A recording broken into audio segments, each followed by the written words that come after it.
दोस्तों नमस्कार, मैं करमपाल। अमेरिका की सरकार H1B वीज़ा की जो फीस है $1 लाख करने के बाद अब बैकफुट पर आ गई है। वहीं चीन ने इस मौके का फ़ायदा उठाने के लिए, इस मौके को भुनाने के लिए एक नया वीज़ा लॉन्च करने का ऐलान कर दिया है। और इस वीज़ा के ज़रिए जो भारतीय IT पेशेवर हैं, जो अमेरिका में जाते थे, यूरोप के देशों में जाते थे, अब चीन चाह रहा है कि वो IT पेशेवर और चाइना में आए और यहाँ की तरक्की में अपना योगदान दें। तो चाइना के वीज़ा के बारे में बात करेंगे।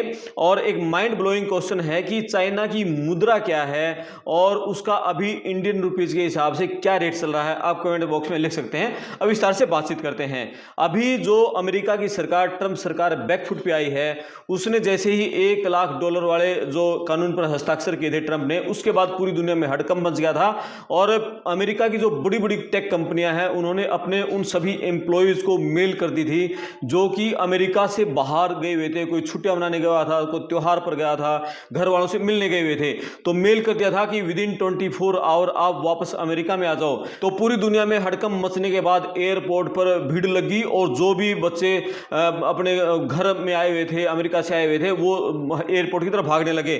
तो ऊहापोह की स्थिति थी। तो ट्रंप सरकार ने, व्हाइट हाउस की जो प्रवक्ता है, उन्होंने एक मतलब नोटिफिकेशन जारी किया और उन्होंने सोशल मीडिया पर भी जारी किया कि ये जो $1 लाख फीस है, ये वन टाइम ली जाएगी, बार बार नहीं ली जाएगी। दूसरा, उन्होंने ये कहा कि जो बच्चे जिनके पास ऑलरेडी H1B वीजा है और वो देश से बाहर गए हुए हैं, उनको हड़बड़ाहट में कोई जरूरत नहीं है, उनके लिए भी ये फीस नहीं ली जाएगी। यानी कि जिनके पास ऑलरेडी H1B वीजा है, देश से बाहर गए हैं, उनको वापस अमेरिका में री एंट्री करने पर उनसे $1 लाख नहीं लिए जाएंगे। और जिनके पास H1B वीजा है, वो देश से पहले की तरह बाहर जा सकते हैं, वापस अमेरिका में आ सकते हैं, उनसे भी नहीं लिया जाएगा। और दूसरा, जो फर्स्ट टाइम लिया जाएगा, जब अप्लाई करेगा और जब रिन्यूअल का टाइम आएगा, उस टाइम भी उनसे $1 लाख नहीं लिए जाएंगे। यानी ट्रंप सरकार बैकफुट पर आई। और बैकफुट पर क्यों आई? जो वहां की बड़ी टेक कंपनियां हैं, गूगल है, अमेजन है, माइक्रोसॉफ्ट है और इन्फोसिस है, उन सब ने ट्रंप सरकार पर दबाव डाला और उसके बाद ये कुछ एक नोटिफिकेशन जारी करने पड़े। इससे पहले जब ट्रंप साइन कर रहे थे, उस समय ट्रंप के पीछे वहां के जो कॉमर्स मिनिस्टर खड़े थे लूटने के, वो बार बार ये कह रहे थे 1 ईयर फीस है, 1 ईयर फीस है, आफ्टर 1 ईयर रिन्यूअल करवाना पड़ेगा, फिर आपको 1 लाख देने पड़ेंगे, वो बार बार ये कह रहे थे। तो इतने में ही मतलब जब IT कंपनियों ने, टेक कंपनियों ने जब दबाव डाला, तो बैकफुट पर ट्रंप सरकार को आना पड़ा। उन्होंने कहा कि एक बार देंगे। H1B वीजा क्या होता है? ये आपको 3 साल के लिए मिलता है। यानी एक बार आपको H1B वीजा मिला, वो उसकी वैलिडिटी रहेगी 3 साल के लिए। 3 साल जब कंप्लीट हो जाते हैं, दोबारा फिर आप एक बार H1B वीजा दोबारा फिर ले सकते हैं। फिर आपके हो गए 6 साल।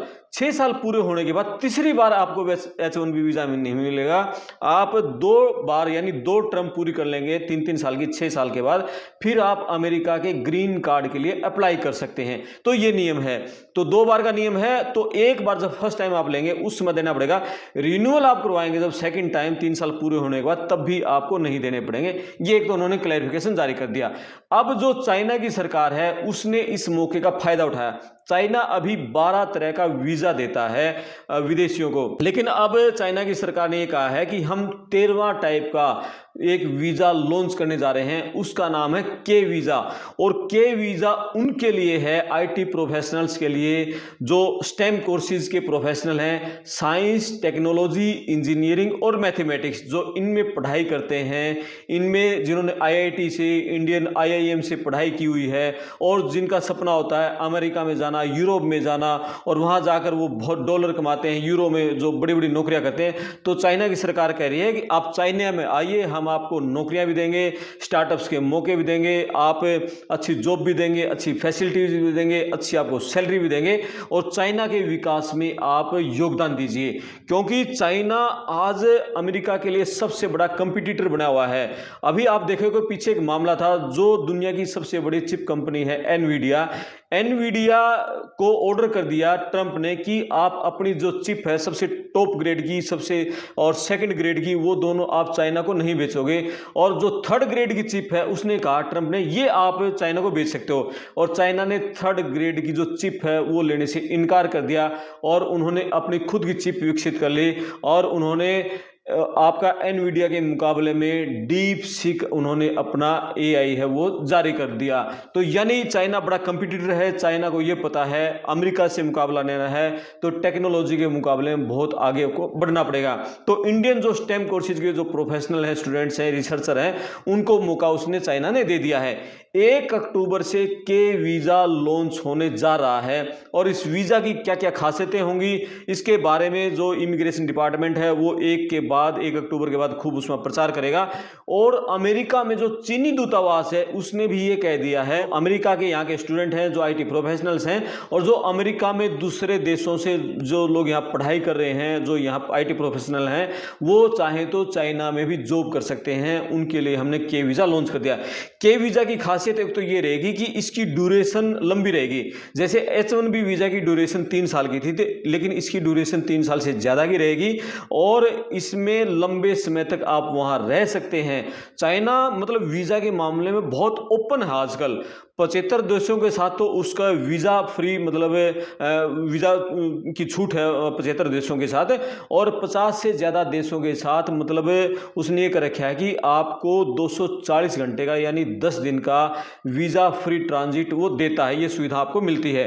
तो अब वो के वीज़ा में मतलब स्टेम कोर्सेज को, स्टेम प्रोफेशनल्स वालों को जो चाइना की तरक्की में योगदान दें, वहाँ रिसर्च करें, वहाँ जाकर आप स्टार्टअप शुरू करें, वहाँ जाकर आप बड़ी हाईटेक कंपनियों में जॉब करें और उसके लिए आप के वीज़ा का प्लान कर सकते हैं। चाइना की जो मुद्रा है वो मुद्रा है युआन। 1 युआन का इंडियन रुपीज में हम कन्वर्ट करें तो लगभग 12 रुपये 38-40 पैसे के आसपास आज का उसका रेट है। तो इतने में ये चीन की मुद्रा है। लेकिन जो अमेरिका का $1 है उसकी इंडियन रुपीज में हम कन्वर्ट करें तो 88 रुपये बनते हैं। यानी कि रुपया हमारा कितना गिर गया है। एक समय ये कहा गया था ये ऐसे नहीं होता मित्रों, मैं शासन में बैठा हूं, मुझे मालूम है इस प्रकार से रुपया इतनी तेजी से गिर नहीं सकता। अरे ये नेपाल का रुपया नहीं गिरता है, बांग्लादेश की करेंसी नहीं गिरती है, पाकिस्तान की करेंसी नहीं गिरती, श्रीलंका की करेंसी नहीं गिरती। क्या कारण है हिंदुस्तान का रुपया पतला होता जा रहा है? ये जवाब देना पड़ेगा आपको। देश आपसे जवाब मांग रहा है कि जब डॉलर के मुकाबले रुपया गिरता है तो सिर्फ रुपया नहीं गिरता, उस देश के प्रधानमंत्री की इज्जत भी गिरती है। लेकिन अब जो रुपया है ऑल टाइम सबसे ज़्यादा गिर चुका है, लेकिन हमारे रुपये की हालत बहुत कमज़ोर है। लेकिन अब चाइना ये कह रहा है कि हम जो आप जिन चीज़ों के लिए जो स्टेम कोर्सेज के इंडिया के जो स्टूडेंट्स हैं, मैथमेटिक्स के हैं, इंजीनियरिंग के हैं, टेक्नोलॉजी के हैं, साइंस के हैं, वो आप चाइना में आए, यहाँ का योगदान दें। तो इस तरह की बातें चाइना कर रहा है। और सिर्फ चाइना नहीं कर रहा, सऊदी अरब है, जापान है और दूसरे देश हैं, अब उनकी नज़रें भी इंडियन आईटी पेशेवरों पर लग गई है। अभी अमेरिका में 7 लाख H1B वीज़ा होल्डर हैं, वहाँ काम कर रहे हैं। हर साल अमेरिका 85,000 लॉटरी के जरिए 85,000 H1B वीज़ा जारी करता है, यानी लॉटरी निकलती है। और उस लॉटरी में जो 2024 में लॉटरी निकली थी उसमें सबसे ज़्यादा 71% जो H1B वीज़ा थे वो इंडियंस प्रोफेशनल के खाते में आ गए थे। फिलीपींस वालों के 1%, कनाडा वालों के 1% और चाइना वालों के सिर्फ 11% आए थे। यानी कि सारे H1B वीज़ा पर इंडियन कब्जा करते हैं। अब ट्रंप खार खाए हुए हैं, अब इंडियन से उसको ये पता है कि ये इंडियंस सारी नौकरियों पर कब्जा कर रहे हैं, क्योंकि एक इंडियन आईटी प्रोफेशनल को जो कोई अमेरिकी कंपनी हायर करती है तो उसको साल के सिर्फ $60,000 $70,000 देने पड़ते हैं। तो ट्रंप ने उससे ज़्यादा तो उसकी फीस लगा दी, $1 लाख तो उसने फीस कर दी। यानी कि जितना कंपनी उसको 1 साल का सैलरी देती थी उससे ज़्यादा तो कंपनी को भुगतान करना पड़ेगा। अब नेचुरली ये है कि कंपनी $1 लाख का भुगतान नहीं करेगी, उसके बदले में कंपनी जो अमेरिकन यूथ है उसको हायर करेगी। यही ट्रंप की मंशा है। वो ये कह रहा है कि जो अमेरिकन यूथ है उसको रोजगार मिले।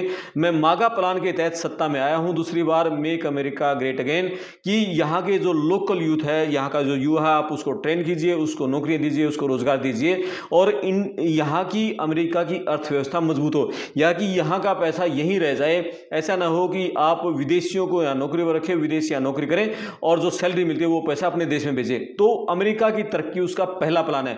किसी भी देश के मतलब शासनाध्यक्ष का ये पहला प्लान हो सकता है, उस देश की तरक्की करें। लेकिन कहीं ना कहीं ये ट्रंप को दांव उल्टा भी पड़ सकता है। अभी अमेरिका जिस चीज़ के कारण सुपर पावर है वो आईटी के कारण सुपर पावर है, रिसर्च इनोवेशन में जो सबसे आगे है, उसी के चलते आज सब कुछ अमेरिका नंबर 1 बना हुआ है। लेकिन कहीं ना कहीं अब जो प्रतिभाशाली टैलेंट है, जो स्टेम कोर्सेज का जो टैलेंट है वो अमेरिका में नहीं गया तो दूसरे देश यूरोप या फिर चाइना की नज़रें गड़ाए हुए हैं, वो इससे आगे निकल सकते हैं। अब आगे का कदम क्या होगा? क्या ट्रंप सरकार इसको सोचने पर मजबूर होगी? क्या इसको दोबारा संशोधित कर सकती है? हालांकि ट्रंप अपने अब तक बहुत सारे फैसले पलट चुके हैं, जितनी घोषणाएं उन्होंने की हैं उससे ज़्यादा तो वो पलटी मार चुके हैं। क्या इस फैसले को पलटेंगे या नहीं पलटेंगे, या अपने फैसले पर अडिग रहेंगे? क्या भारतीय जो पेशेवर हैं उनको अब चाइना की तरफ रुख करना चाहिए, ये देखने वाली नज़र रहेगी। क्योंकि अभी तक जो भारत और चाइना के बीच संबंध है ना वो बहुत ज़्यादा अच्छे नहीं हैं।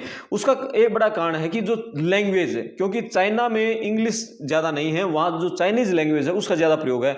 अमेरिका में इंग्लिश लैंग्वेज है, यूरोप में सारे इंग्लिश बोली जाती है, यूके इंग्लिश बोली जाती है, ऑस्ट्रेलिया इंग्लिश बोली जाती है।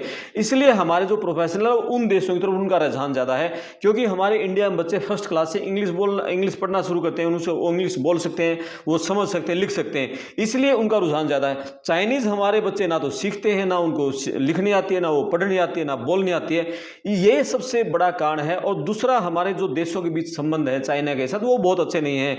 हमारा चाहे कश्मीर में उधर ऊपर बॉर्डर को लेकर कहें, चाहे अरुणाचल प्रदेश बॉर्डर को लेकर कहें, वहाँ लगातार जो विवाद चल रहा है, सीमा विवाद चल रहा है, तो उसके चलते भी हमारे जो यूथ का रुझान है वो चाइना की तरफ कम रहता है और उधर हमारा यूरोप और अमेरिका की तरफ ज़्यादा रहता है। तो क्या अब हमारा इंडियन का जो यूथ है, अभी ट्रंप ने, अमेरिका ने जो उसके लिए रास्ते बंद किए हैं, $1 लाख H1B वीज़ा की फीस करके, स्टडी वीज़ा उसने बंद करके, क्या हमारा यूथ अब चाइना की तरफ जाएगा? ये देखने वाली बात रहेगी। तो चाइना का जो एक कदम है, क्या ये भारतीय प्रोफेशनल को आकर्षित कर पाएगा? आप अपने कमेंट्स करना, वीडियो को शेयर करना, चैनल सब्सक्राइब करना। मैं आपका दोस्त करमपाल, धन्यवाद।